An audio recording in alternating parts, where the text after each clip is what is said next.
Salut rebelle créative. Donc, je vais te lire aujourd'hui, je vais te lire en fait un mail que j'ai reçu et qui m'a vraiment touchée. En fait, je l'ai reçu hier soir.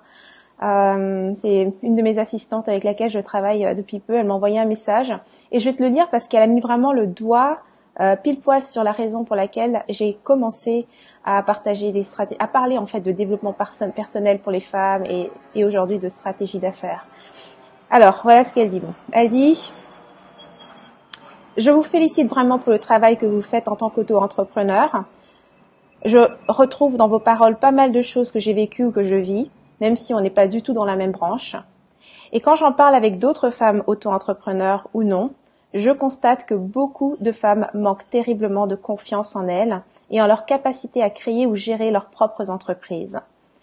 Un trop grand nombre d'entre elles ont vraiment intégré l'idée fausse que l'entreprise, c'est une affaire d'hommes. Alors, quand on en vient aux aspects un peu techniques, c'est encore pire. Bref, bravo pour ce que vous faites. J'espère que vous continuerez encore longtemps à faire tout ça. Salut Sandra, salut Rebecca, merci d'être là.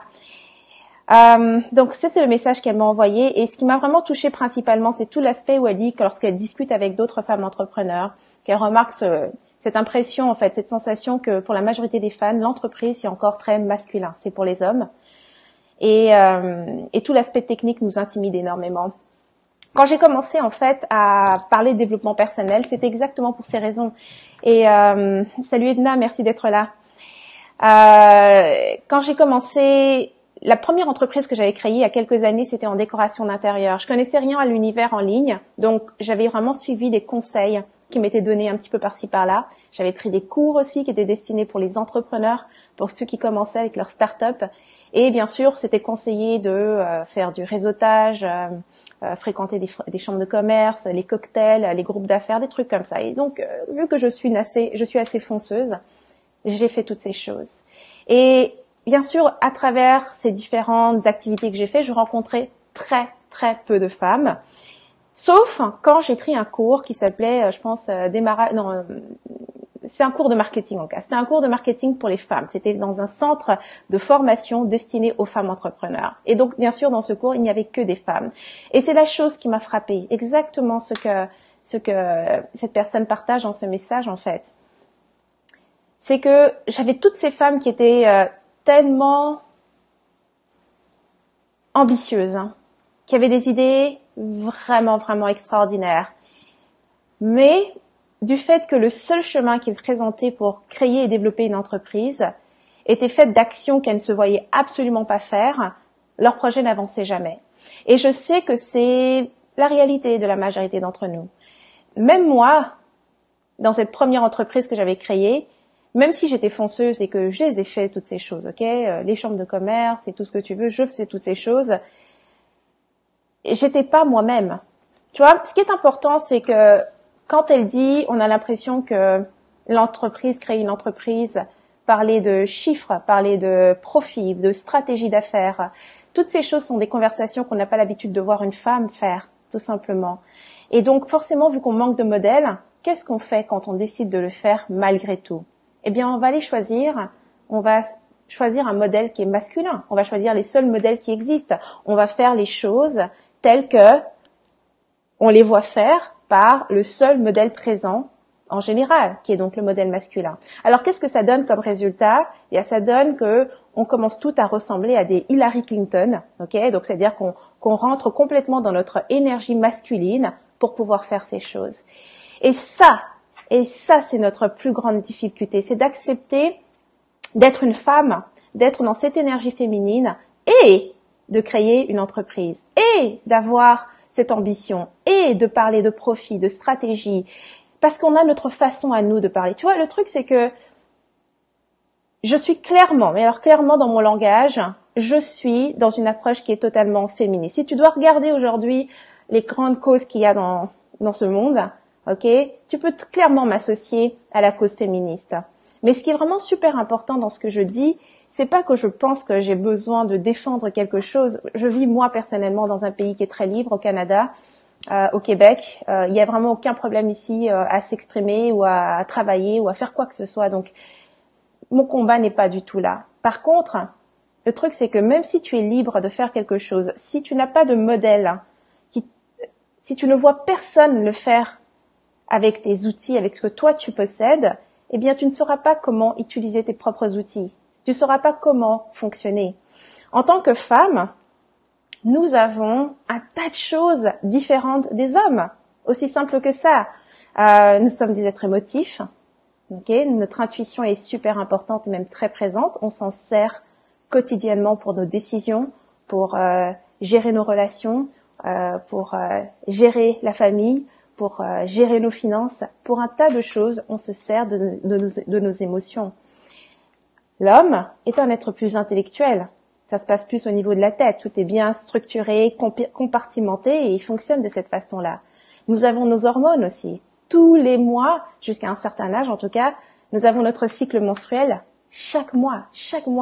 Et c'est pas comme s'il y a juste le cycle menstruel et puis ensuite, une fois qu'il est terminé, il se passe plus rien. Non! Jusqu'à ce cycle, il y a plein de choses qui se passent dans notre corps. On le sait, ça, ok?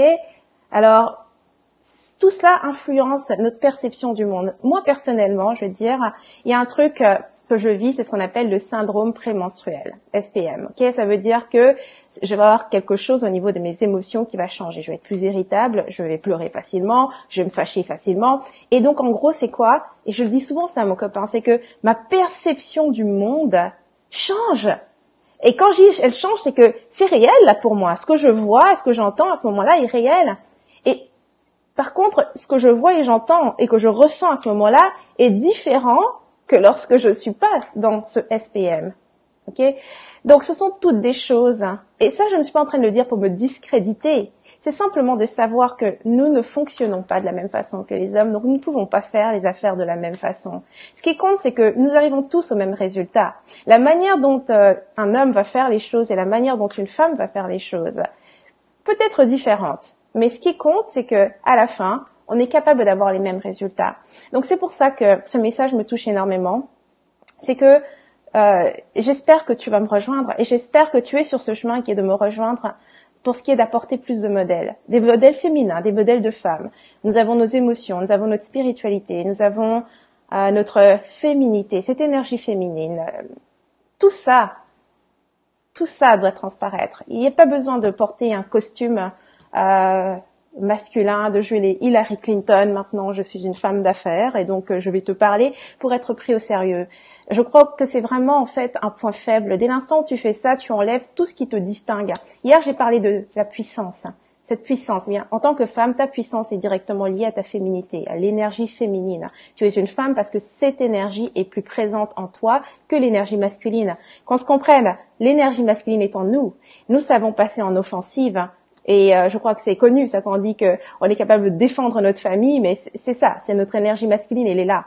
Mais c'est présent aussi notre énergie féminine. Donc, dans cette grande féminité, dans ce pouvoir qui est le nôtre, je t'invite vraiment à créer ton entreprise de cette façon, de ne pas essayer d'adopter des comportements que tu as vus soit à la télé ou que tu as vu ailleurs ou tu as vu d'autres qu'on te dit en fait, parce que même quand tu lis des livres qu'on appelle des livres d'affaires finalement, que ce soit en marketing, même les cours, tout ce qui est proposé, ce sont constamment des stratégies qui sont en lien avec ce que les hommes vont faire plus naturellement, qui sont en lien avec le fait de se motiver.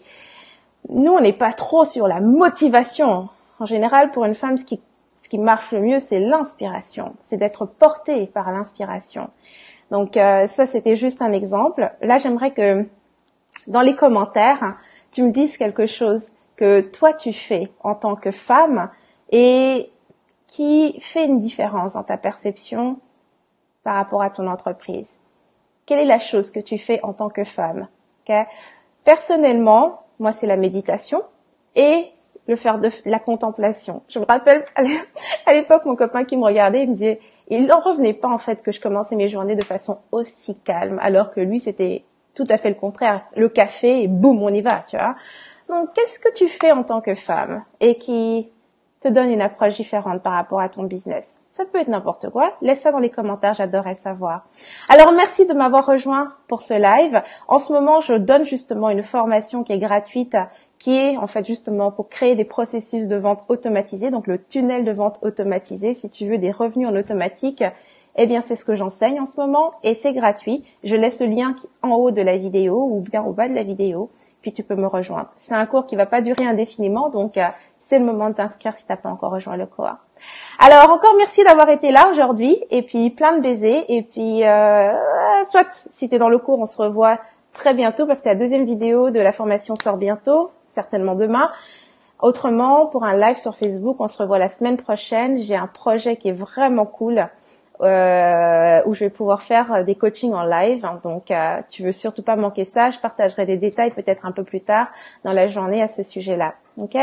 Donc, je te souhaite un bon week-end si on se revoit pas d'ici là. Et puis, plein de baisers et merci encore une fois. Merci, un grand merci pour le soutien et pour l'amour, pour les messages et pour tout ce qui m'est envoyé. Ça me fait vraiment plaisir et ça me donne le courage et l'inspiration de faire tout ce que je fais pour te servir.